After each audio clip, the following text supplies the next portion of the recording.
managers internationaux, etc., profs d'innovation, marketing international, etc., convertis, on y reviendra, convertis à la théorisation de la pratique spirituelle, convertis à la méditation, etc., pour nous parler, de savoir, pour la question de savoir est-ce que finalement le mindfulness, la méditation en entreprise, c'est de la récup ou bien c'est sincère.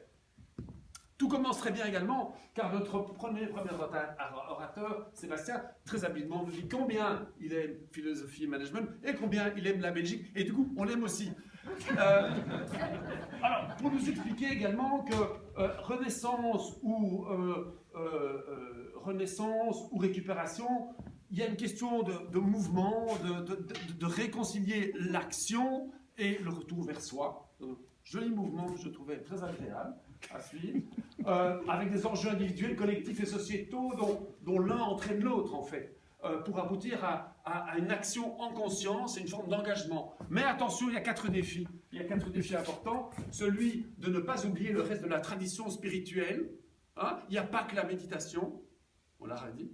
C'est amusant parce que on en a reparlé à la fin hein, de la méditation, des traditions spirituelles.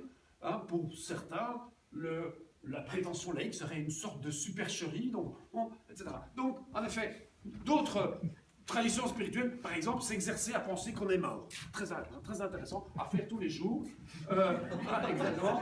Rendre les pratiques praticables également. Jusqu'où peut-on aller dans le monde de l'entreprise, justement dans un univers laïque? Où peut-on, mesdames et messieurs du comité de direction, maintenant vous allez faire le mort. Allez, en avant, ne faites pas vos chochottes. Hein. Passer, 4e défi, passer de l'individuel au collectif, hein, et passer du plan d'action au plan d'inaction. Et alors, le dernier, en effet, éviter, c'est très intéressant pour les autres, mais pas pour moi, et donc assurer que le management soit partie prenante du processus.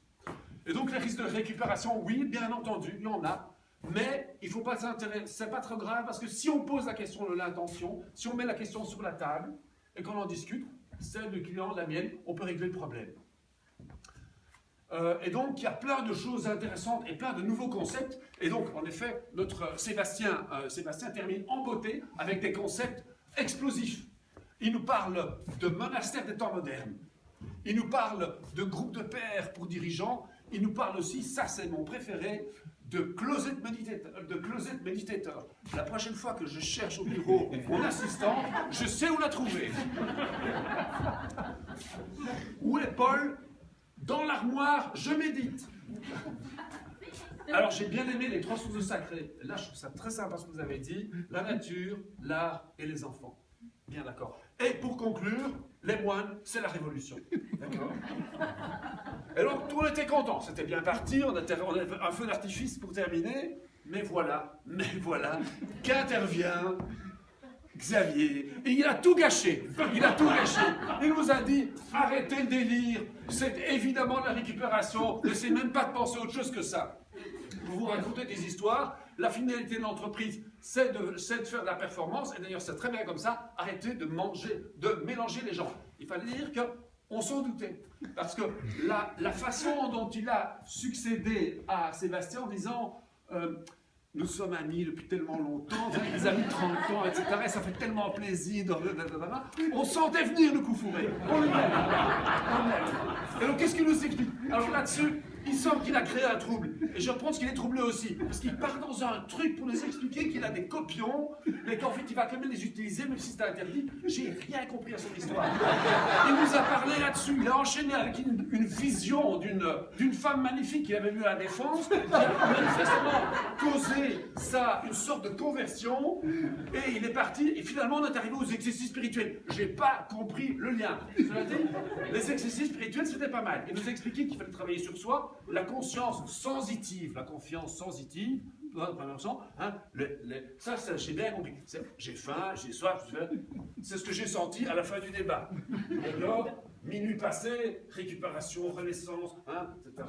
Les modalités de la méditation philosophique. Qui veut réaliser son art dans cette vie, le management transhumaniste dans une perspective stoïcienne, etc. À minuit passé, et moi je me dis à ce moment-là, ma conscience sensible me dit qu'il est temps d'aller au pieu. Mais là-dessus, on n'a pas terminé, on apprend que, intéressant, que le connais-toi toi-même, non, on oublie, c'est fini. Maintenant, c'est le prends soin de toi. Prends soin de toi. beaucoup plus praticable que le « connais-toi toi-même » qui nous échappe toujours. Et donc, c'est cette invitation à travers une progression, une évolution de la conscience sensitive à la conscience de la réflexion, à la conscience spirituelle, à prendre soin de soi par la réflexion. En construisant une citadelle intérieure, en s'inspirant des stoïciens, des cyniques, des épicuriens, pour progresser, en fait, pour aller vers cette conscience intérieure. Pour arriver à combiner la transcendance et l'immanence, hein, celle dont vous parliez en disant c'est à la boulangerie que ça se passe, etc. En nous rappelant également de cultiver aussi cette conscience de la réflexion qui aujourd'hui est proche de zéro, et du coup Eichmann qui dit c'est pas de ma faute, je comptais juste les camions, etc. Et donc on arrive et donc vous terminez en disant finalement mais depuis Socrate jusqu'à Foucault, c'est la même chose. Ce sont des gens qui, une forme d'élitisme, sortons le mot, par un processus de conversion, font le choix de s'élever, en nous rappelant qu'il y a il n'y a pas que la méditation, il n'y a pas que la mindfulness, il y a aussi la lecture, il y a aussi l'écriture, le dialogue, la diététique, etc. C'est ma femme qui va être ravie. Mais vous terminez en disant que pour les autres, donc c'est-à-dire que pour les employés qui font la méditation sur mesure, hein, payés par leur patron un jour par an, c'est la catastrophe. Et là, on est vraiment dans de mauvais draps. On se dit, ça va très mal se passer. La question, est-ce que le débat va-t-il sauver les meubles et trouver une réconciliation? Mesdames et messieurs, ça n'a pas été le cas. C'était encore pire avec le débat. C'est parti dans tous les sens. Est-ce que les femmes là-dedans, est-ce que c'est pas un truc de femmes, etc. Oui, évidemment, c'est grâce aux femmes que tout va mieux, etc. Votre prétention à la laïcité est une supercherie, vous oubliez les traditions religieuses. De toute façon, tout ça, c'est du bullshit. Mais non, c'est pas du bullshit. L'espoir est permis, j'y crois, le monde va changer. Transhumanisme, éveil de la conscience spirituelle, etc. Où va-t-on? Notre arme, on revient à la sagesse, notre arme dans ce monde de fous, c'est notre état de présence. On est parti sur une discussion que j'ai trouvée très intéressante entre l'individualisme d'Emerson, hein, le modèle américain, estime de soi, développement personnel, et tout le monde ira bien, par rapport à l'approche marxiste, etc. Et puis alors, c'est des discussions intéressantes sur mais qui récupère qui et qui récupère quoi. Et finalement, est-ce que c'est si mal que ça de récupérer? Parce que finalement, c'est bien de récupérer. Et donc, on s'en se plus, et on va en donner encore, comme les autres fois, moi, je bloque complètement. Mais je pars quand même sur... Je quitte avec une grande inquiétude, car on n'a pas résolu le problème. On n'a pas du tout résolu le problème, et on n'a pas résolu la question.